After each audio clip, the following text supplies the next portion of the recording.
আর্মিরা কেন এত বিটিএস কে ভালোবাসে জানো?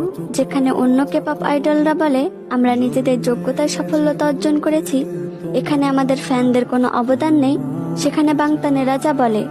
আরএম বলেছিল আমি সবসময় মনে রাখবো আমাদের সফলতার সবচেয়ে বড় কারণ আর্মি। জিন বলেছিল পৃথিবী যখন আমাদের চিনত না তখন আর্মিরা আমাদের বিশ্বাস করেছিল। আমি মনে করি বিটিএস আর আর্মি একে অপরের জন্যই তৈরি। জেহব বলেছিল আমার প্রিয় আর্মি, তোমরা কখনো নিজেদের একা মনে করবে না, কারণ বাংতান সবসময় তোমাদের সাথে আছে। সুগা বলেছিল আমার জীবনের সবচেয়ে বড় অধ্যায় হলো আমার ভাইয়েরা এবং আর্মিরা, কারণ তাদের সাথে আমার সুন্দর মুহূর্তগুলো কাটিয়েছি। জিমিন বলেছিল আর্মি তোমাদের ভালোবাসাই আমাদের জীবনের সবচেয়ে বড় শক্তি। ভি বলেছিল আমরা 7 জন শুধু বিটিএস না, আর্মিরা ছাড়া বিটিএস অসম্পূর্ণ। জাংকুক বলেছিল আমি যত বড় মঞ্চে দাঁড়াই না কেন মনে থাকবে এই জায়গায় পৌঁছাতে আর্মিদের অবদান আছে। বিটিএস যদি হয় গাছ, তবে সেই গাছের মূল শেকড় হচ্ছে আর্মি। আর্মি ছাড়া বিটিএস সবসময় অসম্পূর্ণ।